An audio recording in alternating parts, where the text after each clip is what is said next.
Yo, it's your bruh, True Jew here. This message is not about belief, y'all. What I'm about to deliver right now it is what it is. Right now, whether you in the conscious community, so-called conscious community, or whether you in a religious or spiritual community, so-called religious or so-called spiritual community, what we have seen time and time again is predatory actions by those who are supposed to lead many people, those who many people have placed their trust into, those who many people depend on for sound knowledge that they convert into the proper sets of wisdom so that they can move forward smoothly through this life as much as possible. Too often, our people have put our trust into individuals who have taken advantage of that trust. Listen, y'all, there's some damning charges against a so-called leader in the conscious community named Rashad Jamal. Before then, there was damning charges against another so-called leader in the conscious community named Brother Polite. And before them, there were other damning charges against those who would be exalted and placed into leadership positions. Now, this isn't a video pertaining to what I feel about these individuals and trying to throw shade on them or dirt on their name. I have a knowledge that tells me the Most High, Mama and Papa, the divine force of the universe and beyond, the creator, creatress of this universe, will get their justice over anyone who harms even the tiniest little one on this earth. That is not my place to judge them because I do not know all the facts. But what I do know is this: when a child comes forward and a child makes the claim that they have been abused or molested by someone who has been placed in a leadership position over many, it is our prerogative as parents to listen to our babies first and foremost. You know, we like to say innocent until proven guilty. Now, I'm telling y'all, I wasn't going to make this video at first, but I had to make this video because this is happening too often. And as a papa, as a parent, see, I'm not called daddy. I'm not called father in my house. My children call me Papa. Okay. Now, it's different names for different parental figures in all of our lives. Okay. But I'm called Papa. I've been a Papa since I was 23 years old. I am now 37 years old by the grace of the Most High Mama and Papa, the divine source. Now, listen to me very carefully. I do not play when it comes to my babies. I do not play when it comes to my family. I do not play when it comes to my wife. I do not play when it comes to my community and those who I have been called to guide in a righteous and upright way. There is a key responsibility that is given and placed in the hand of individuals who have been placed in leadership roles, whether those leadership roles only include 10 people that they're guiding, 3 people that they're guiding, 1,000 people, or 100,000 or a million.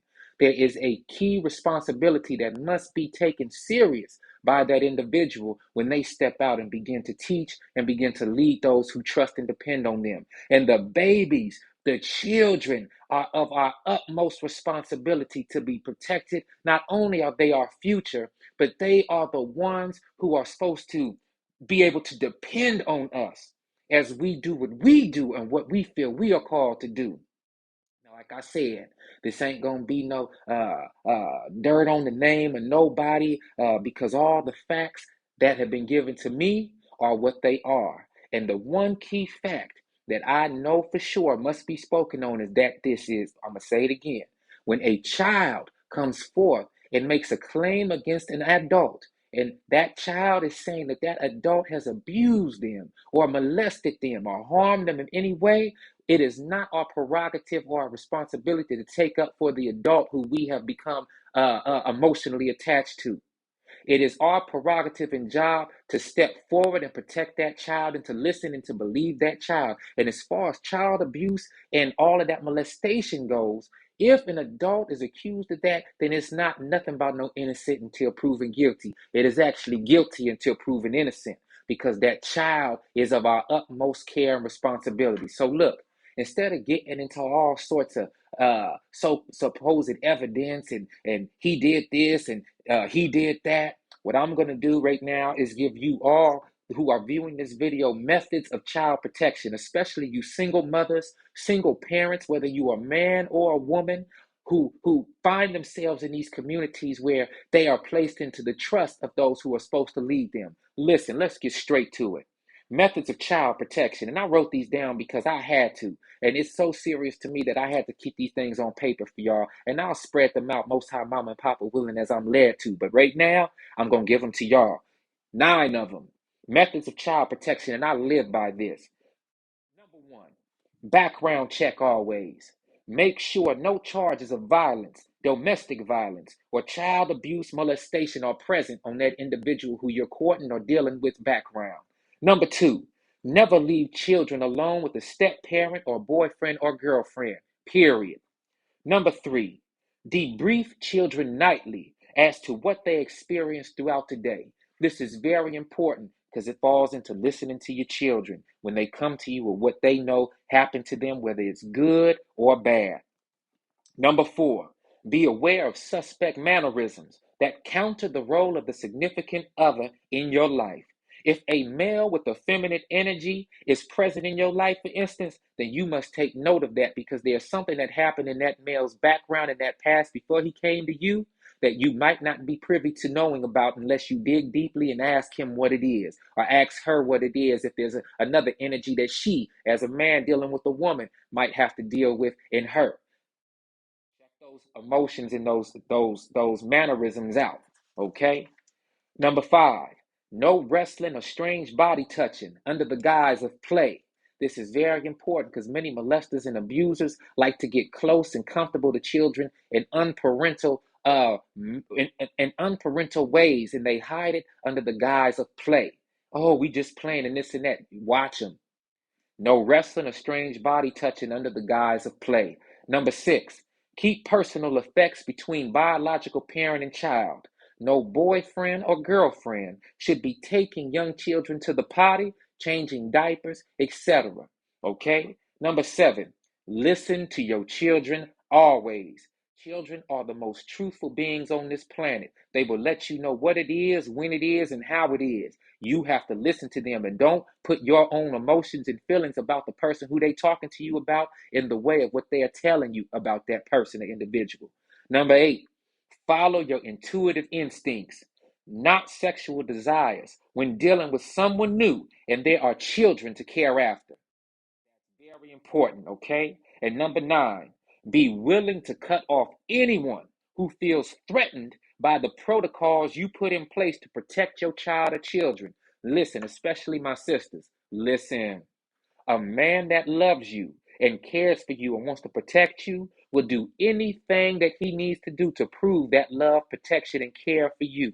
If you have protocols set in place and he's to be a stepfather to your children, he will abide by those protocols willingly, openly, and do everything that he needs to do to prove that he is the man who he's saying he is. He is.